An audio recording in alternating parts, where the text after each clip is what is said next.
ये चक्का जाम इसलिए बुलाया गया। 70% लोड उठाते हैं हम पूरे देश का, तो सरकार को चाहिए अगर और डीजल का दाम बढ़ाना है तो टोल उस समय के लिए, कोरोना में तो टोल बंद किया था। देखिए जो दूर से आने, वो दूर दराज से जो सामान आने वाला है, हमने उनको रोक दिया पीछे ही। हमने वहाँ से जो चल के 6 दिन बाद या 4 दिन बाद दिल्ली पहुंचने वाला, उनको हमने पीछे से रोक दिया है। हमें अपना व्यापार और व्यापारी और ऑपरेटर बचाना है। अभी फिलहाल हमारी 16 से 20 लाख गाड़ियां प्रभावित होंगी जो दिल्ली एनसीआर की है केवल। उसके बाद तो फिर हम 90 लाख ट्रक को लेके सभी ट्रक, बस, टेम्पो, ऑटो, टैक्सी सभी को इकट्ठा करके सरकार से बात करेंगे। अपना रोजगार बचाना, अगर देश विरोध है तो हम ये देश विरोध रोज करेंगे। जो 8 या 10 हजार गाड़ी हमारी मंडी में आती है, ये सब मिलाकर हमें उम्मीद नहीं लोग गाड़ियां लोड करें। मैं अपनी रोजी रोटी बचाने के कार्रवाई करूंगा और उसको देश विरोधी कहा जाएगा तो ये भी देखा जाएगा। चाहे वो टैक्सी वाला है, चाहे वो ऑटो वाला है, चाहे वो बस वाला है, चाहे वो स्कूटर वाला है, सबको, ट्रक, बस, सबको, यानी कि सबको इकट्ठा किया है जो इस फैसले से पीड़ित है। देखिए घर से तो ट्रक वाला भी नहीं लाएगा, वो तो जैसे उसका किराया बढ़ेगा, पेट्रोल डीजल बढ़ेगा तो किराया बढ़ाएगा तो सामानों की कीमत बढ़ेगी।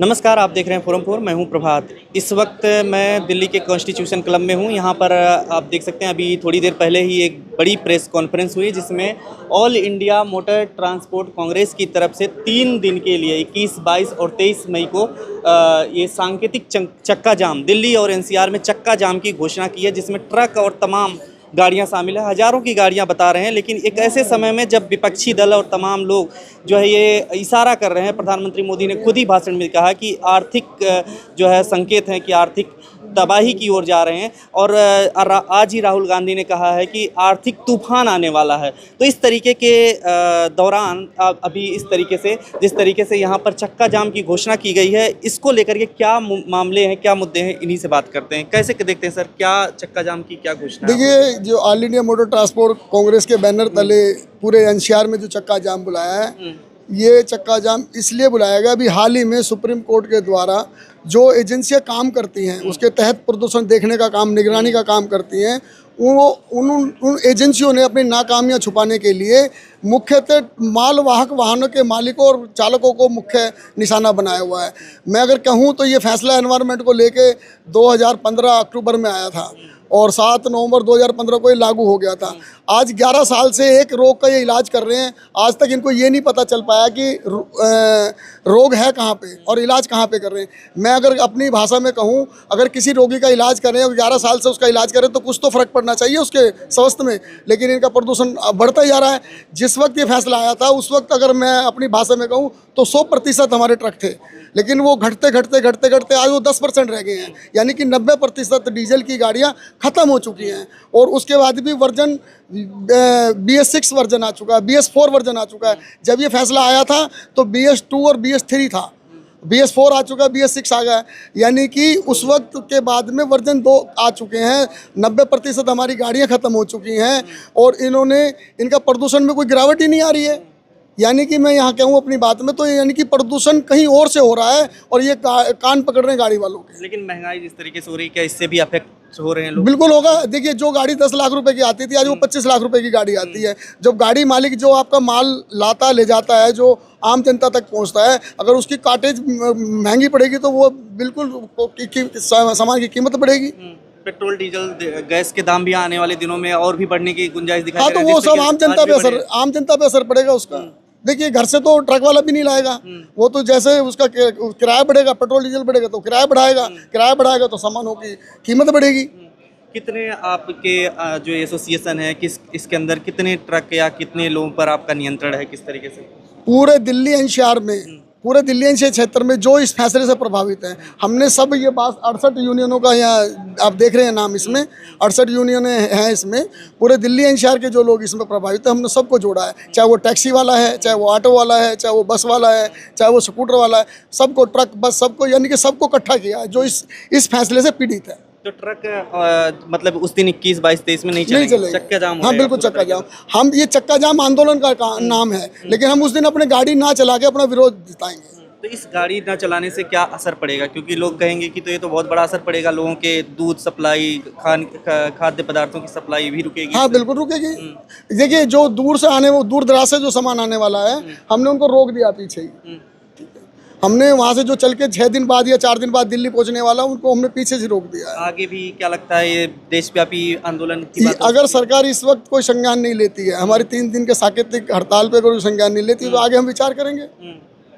क्या कहेंगे इसमें, जिस तरीके से कहा जाता है कि ये तो देश विरोधी फैसला हो जाएगा आपका, क्योंकि एक ऐसे संकट की घड़ी में प्रधानमंत्री मोदी कह रहे हैं कि आह्वान कर रहे हैं कि लोगों से ये त्याग करें, और आप अब जिसकी भाषा में अगर ये देश विरोधी होगा मैं समझ सकता हूँ। अगर मेरी रोटी रोजी छीनेगी और मैं अपनी रोटी बचाने की कार्रवाई करूँगा और उसको देश विरोधी कहा जाएगा, तो ये भी देखा जाएगा, ये भी देखा जाएगा। मतलब आप लोग पीछे नहीं हटेंगे? नहीं, पीछे हटने का मतलब जब रोजी रोटी की लड़ाई है, ये कोई व्यक्तिगत किसी झंडा उठाने की बात नहीं भी है। कहा जाएगा ना, आपने एक ऐसे ही समय क्यों चुना है? नहीं, ऐसे क्या समय, ऐसे ही समय क्यों चुना है चक्का जाम का, जब इस तरीके से अभी हाल ही में ये जो ईसीसी है ये पिछले 10-11 सालों से चला आ रहा है, लेकिन अभी हाल ही में जो सुप्रीम कोर्ट के तहत एजेंसियां काम करती हैं, उन्होंने सिफारिश करके सुप्रीम कोर्ट से पैसे ईसीसी को बढ़वा लिया है। यानी कि आपका मकसद टैक्स वसूलना है, पैसा इकट्ठा करना है। तो जैसे चल रहा था पहले, इनिशियल सर्विस में छूट थी, ऑटो भी नहीं चलेंगे? नहीं वो नहीं चलेंगे। जो हमारे को जिन लोगों ने समर्थन दे दिया ऑटो यूनियनों ने, वो नहीं हमारे समर्थन में रहेंगे। ऑटो यूनियन है, टैक्सी यूनियन भी, अभी मैं आपको लेटर दिखा देता, अभी एक चालक संघ ने भी हमारे को समर्थन दे दिया है। ठीक है सर, देश में आर्थिक तबाही का जो माहौल है अभी दिख रहा है, जिस तरीके से संकेत आ रहे हैं, इसी बीच आपने ये घोषणा की है कि चक्का जाम रहेगा, तो क्या लगता है इससे जो इम्पैक्ट पड़ेगा? आपने बहुत दुरुस्त बात पूछी। देखिए, सरकार ने जो डीजल बढ़ाया वो अभी परसों बढ़ाया। हमारा चक्का जाम का जो नारा आ चुका है वो 15-20 दिन पहले आ गया था। हमारे मुद्दे हैं एनजीटी टैक्स और हमारे साथ हो रही लूट को लेकर। हम सरकार के साथ कंधे से कंधा मिला के खड़े हैं। डीजल पे आपने सुना, हमने एक शब्द नहीं बोला। डीजल बढ़ गया, हम सहन कर रहे हैं, क्योंकि हम नहीं चाहते स्कूल बसें रुकें, हम नहीं चाहते कि आवश्यक वस्तुएं, सामान आवाजाही में कोई दिक्कत आए। इस मुश्किल घड़ी में सरकार के साथ कंधे से कंधा मिला के खड़े हैं, परंतु सरकार को भी अपना कंधा आगे लाना होगा। सरकार को हमने कहा आप चाहे 12 रुपए बढ़ा लीजिए डीजल, बड़ी अजीब लगेगी बात आपको, पर क्योंकि वो ईरान से आता है, वो रशिया से आता है, वो देश के बाहर का मामला है, डॉलर्स का मामला है, परंतु टोल टैक्स तो हमारा आंतरिक मामला है।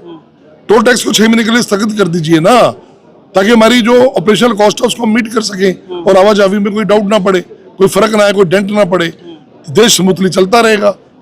तो सरकार कहाँ सामान ढो पाएगी? सरकार सामान तो ढोने की जिम्मेवारी हमें ही मिली हुई है। 73% लोड उठाते हैं हम पूरे देश का। तो सरकार को चाहिए, अगर और डीजल का दाम बढ़ाना है तो टोल उस समय के लिए, कोरोना भी तो टोल बंद किया था, 3 महीने टोल बंद रहा, आवाजाही रही ना, सड़कें बंद रही, दुकानें बंद रही, घर बंद रहे, दफ्तर बंद रहे, ऑफिस बंद रहे, फैक्ट्रियां बंद रही, लेबर घर बैठी रही, पलायन हो गया, लेकिन राशन तो सबको पहुंचा ना, फल फ्रूट सब्जी सबको पहुंची ना। तो ट्रक का योगदान सरकार को मानना चाहिए। ट्रक का जिस तरीके से हड़ताल हुआ था, एक बार बीच में और हुआ था, जिसके बाद जो है सरकार झुक गई थी, तो क्या लगता है कि ये जो आप लोग कोई बहुत बड़ी जो है उम्मीद कर रहे हैं कि इससे जो है ट्रक बाधित होंगे? तो बहुत बड़ी उम्मीद तो नहीं कर रहे, लेकिन रोजगार बचाने के लिए जो उम्मीदें हैं वो सरकार से हैं और सरकार से विनम्र निवेदन भी है। कोई आदमी बहुत मजबूर होकर अपना व्यापार बचाने के लिए अपना व्यापार बंद करता है। आज हम उस स्थिति में हैं कि अपना व्यापार बचाने के लिए अपना व्यापार रोकना है, केवल 3 दिन के लिए, ताकि सरकार के कानों में बात पहुंचे, एक मैसेज जाए कि ये सेगमेंट बहुत परेशान है, ये दुखी है, ये आपसे दुहाई पुकार कर रही है कि हम पे रहम दृष्टि कीजिए। जैसे अगर 3 दिन में आपकी मांगे जो है नहीं मानी गई, तो क्या आगे क्या कदम उठाएंगे आप लोग? 100% देशव्यापी घूमेंगे, देश पे सारी यूनियंस को एक प्लेटफॉर्म पे लाएंगे और जो हमारे कॉमन मेनली एजेंडा बनेगा उसको लेकर सरकार से बातचीत करेंगे। नहीं तो सरकार को इन्फॉर्म करके पूरे देश में चक्का जाम पर आएंगे, पर युद्ध की घड़ी में इसको अवॉइड करेंगे। लेकिन जिस तरीके से देश हित का मुद्दा करार दिया जाएगा, आपको देश विरोधी भी बता दिया जाएगा। देखिए, वो तो सरकार एक्सपर्ट है इस काम में, हम इसमें कुछ टिप्पणी नहीं करना चाहते। अपना रोजगार बचाना अगर देश विरोध है तो हम ये देश विरोध रोज करेंगे। पेट्रोल डीजल के दाम आज भी हम नहीं बोले, आज भी बढ़े हैं, आज भी बढ़े, हम नहीं बोले। सीएनजी बढ़ रही है, जब देश संकट में हम देश के साथ हैं, क्योंकि उसकी वोट में हमसे लूट नहीं हो रही है। लूट हो रही है एनजीटी टैक्स के नाम पे, ग्रीन टैक्स के नाम पे, जो मेन मुद्दा है हमारा आज का। सरकार उस पर बंदिश करे, उस पर लगाम लगाए। तो all India transport motor transport जो कांग्रेस है, इसके अंतर्गत जो है आप कितनी लगभग गाड़ियां होंगी जो आप बता रहे थे, डाटा क्या है? अभी फिलहाल हमारी 16 से 20 लाख गाड़ियां प्रभावित होंगी, जो दिल्ली एनसीआर की है केवल। उसके बाद तो फिर हम 90 लाख ट्रक को लेके सभी ट्रक, बस, टेम्पो, ऑटो, टैक्सी सभी को इकट्ठा करके सरकार से बात करेंगे कि परिवहन व्यवस्था रीढ़ की हड्डी होती है, उसकी तरफ थोड़ा गौर करें। वो व्यवसाय बंद होने जा रहा है, तो कोशिश करेंगे सरकार को मीटिंग करके, पत्र लिख के, मुलाकात करके समझा पाए। अगर विफल रहे तो मजबूरन ये गाड़ियां खड़ी हो जाएंगी। क्या आप इसके बाहर भी विरोध प्रदर्शन अभी करेंगे? जनता अभी मंच सरकार से ना करेंगे, सब काम करेंगे। हम लोग नेतागिरी तो करते नहीं ना, हमें जंतर मंतर पे या कहीं पार्लियामेंट में प्रदर्शन करना आता है। प्लन को अपना व्यापार बचाना, अपना व्यापारी बचाना, अपना ऑपरेटर बचाना है, तो कुछ भी करेंगे। ट्रकों से और भी सामान आते हैं मंडी में और तमाम बहुत जगहों सामान में। आता है, तो सारा ही सामान वो भी प्रभावित होंगी इससे। 2-3 दिन तो क्षमा जाएंगे जनता से कि ये प्रभाव या अगर कहीं तकलीफ आती है तो सहनी पड़ेगी। हमें अपना व्यापार और व्यापारी और ऑपरेटर बचाना है, तो हमारी मजबूरी में हमारा साथ दें। क्या मैसेज देना चाहेंगे सरकार से? सरकार को सीधा मैसेज है कि हमारी दुहाई पुकार, हमारी रिक्वेस्ट पे गौर करें। हमारा व्यापार खत्म होने की कगार पे आ गया, ये टैक्सों का बोझ हम पे कम करें। वन नेशन वन टैक्स को कहीं तो अपनाए, और जो ये वृद्धि करी है इसको इमीडिएट वापस लें, क्योंकि टैक्स में वृद्धि करने से प्रदूषण कम नहीं होता, इनका कोई तालमेल नहीं है। सुप्रीम कोर्ट का जो आप कह रहे थे, हवाला सुप्रीम कोर्ट को भी रिक्वेस्ट है आपके चैनल के माध्यम से, हमारी दोनों अर्जी पेंडिंग पड़ी है। हम बार बार दुहाई पुकार कर सकते हैं, हर रोज जा सकते हैं, हर बार करबत वहाँ खड़े हो सकते हैं। आज का में क्या मांग की गई? यूरो 6 को एग्जम्प्ट किया जाए, यूरो 4 को चलने दिया जाए, क्योंकि गाड़ियों के अभी किस्तें बाकी हैं, गाड़ियों पे लोन है, घर बार जेवर अपना अंगूठे लगा के लोगों ने लोन लिए हैं, उनके लोन कौन उतारेगा? सरकार तो आज कहेगी कल बंद होगी, तो गाड़ियां कहाँ जाएंगी, ऑपरेटर कहाँ जाएगा? सर 3 मुख्य बातें वही हैं। आज का विषय हमारा एनजीटी टैक्स और उसके दायरे में है। सरकार ने प्रदूषण के नाम पे हमसे 1500 करोड़ रुपए अब तक ले लिया, लेकिन हाई कोर्ट के निर्देश के बावजूद वो पैसा जिन कार्यों में खर्च होना था, ट्रांसपोर्ट वेलफेयर, ड्राइवर वेलफेयर और प्रदूषण कम करने के मापदंडों पे, उन पे नहीं लगाया गया। अगर लगाया गया तो पारदर्शिता से उसको मीडिया के बीच में लाएं, CAQM उसका अकाउंट दे, हिसाब दे। उसके बावजूद वो हिसाब नहीं दिया और फिर पैसा बढ़ा दिया। क्या प्रदूषण कम हो जाता है टैक्स बढ़ाने से? आप में से कोई लोग मानते हैं कि प्रदूषण का दाम बढ़ा दो और प्रदूषण कम हो जाए, टैक्स का दाम बढ़ा दो? एनजीटी टैक्स है जो ECC हमसे ले रहे हैं, ये भी सरासर हमारे साथ जास्ती और धोखा है। फिर यूरो 4 की गाड़ियां जो अभी 5 वर्ष की उम्र में है, जिनमें 2 वर्ष कोरोना में खराब हो गए, अभी गाड़ी का बिगड़ा ही कुछ नहीं। आप पोल्यूशन नॉर्म चेक करो ना, ये पोल्यूशन चेक करने वाली एजेंसीज हैं, ये भी सरकारी मान्यता से बैठी है, जिसके पास ओरिजिनल पोल्यूशन सर्टिफिकेट है और वैलिड है, और 15 साल की आरसी और 10 साल की फिटनेस है। उस गाड़ी को आप सड़कों से बाहर कैसे कर सकते हैं? उनका वो व्यापारी कहाँ जाएगा? हमारा ट्रक ऑपरेटर कहाँ जाएगा? फिर फल फ्रूट सब्जी दवाइयाँ आवश्यक वस्तुओं, जिसको आप एसेंशियल कमोडिटी कहते हो, उसमें छूट चलती आ रही थी ताकि आम जन पर इसका बोझ ना पड़े। बहुत अच्छी मंशा थी सरकार की, हम भी उसमें साथ देते थे, हमारे भाड़े भी कम थे। अब सरकार ने उन पर भी टैक्स लगा दिया। तो सरकार की मंशा कहीं हमें नजर आ रही है कि पोल्यूशन कम करने में कम है और हमसे वसूली करने में ज्यादा है। लेकिन अब ट्रांसपोर्टर तक, सर ये 68 संस्थाओं के नाम लिखे हैं, आप फोटो ले सकते हैं, नाम तो मुझे भी याद नहीं, लेकिन all India motor transport Congress के बैनर पे एक संयुक्त मोर्चा ही है 68 एसोसिएशन NCR की, जिन्होंने हमें इस कदम उठाने के लिए विश कर दिया कि अब सरकार के पास अपनी बात पहुंचाने का कोई और रास्ता नहीं है। अपना व्यापार बचाने तो 3 दिन अपना व्यापार बंद करके हम CAQM से भी पूछना चाहेंगे आंखों से आंखें मिला के कि हमें बताएं कि इस 3 दिन में प्रदूषण की स्थिति क्या रही। 46 उनके सेंटर हैं पूरी दिल्ली में जहां पर प्रदूषण वो नापते हैं, वहां पर स्क्रीन लगा के उन्हें पब्लिकली मीडिया के सामने, पब्लिक के सामने ट्रांसपेरेंट फिगर से आना चाहिए। और जो पैसा उनको खर्च करने के लिए दिया गया था ट्रांसपोर्ट वेलफेयर के लिए और प्रदूषण कम करने के लिए, उसके मापदंड अपनाने के लिए, उसका अकाउंट उन्हें कोर्ट में और all India motor transport Congress में और हमारी सरकार में जमा कराना चाहिए। 21, 22, 23 कुछ चक्का जाम है, तो किस पे क्या कहेंगे? 21, 22, 23 का चक्का जाम तो एक वो जैसे कहते हैं ना स्लोगन हो गया है। सही मायने में तो गाड़ी चलने की स्थिति में ही नहीं। व्यापारी हमारा जो ऑपरेटर है वो गाड़ी चलाने के लिए समर्थ ही नहीं, क्योंकि इतना ज़्यादा हमारा एक ऑपरेशनल कॉस्ट होती है। जैसे हम एक चक्कर का भाड़ा अगर 50,000 लेते हैं तो 30 से 35,000 खर्चा होता है, उसके अलावा ड्राइवर का हमारी किस्त जाती है, हमारा डीजल निकलता है। तो आज वो वही 45,000 को टच कर गया, तो कहाँ से तो किस्त जाएगी? आपने किस विषय में क्या लॉजिक से एनजीटी टैक्स बढ़ाया जब आप पिछला पैसा इस्तेमाल नहीं कर सके, कोई मापदंड आप अपना नहीं सके, प्रदूषण आप कम नहीं कर सके।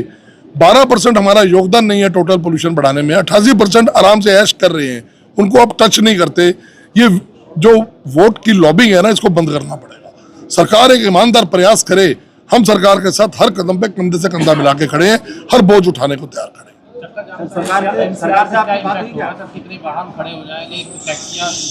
सर 16 से 20 लाख वाहन, जो 8 या 10 हजार गाड़ी हमारी मंडी में आती है, ये सब मिलाकर हमें उम्मीद नहीं लोग गाड़ियां लोड करेंगे, और हम किसी पे जोर दबाव नहीं दे रहे, सब स्वेच्छा से खड़े कर रहे हैं। सरकार से कोई बात हुई आपकी? 2 मीटिंग्स हुई हैं सर, विफल रही। उन मीटिंग्स में दाएं बाएं की बहुत बातें हुई, जो काम का मुद्दा था, जो हम पूछते हैं हमारे सवाल उनका जवाब नहीं मिलता, तो हमारे हिसाब से वो मीटिंग विफल है।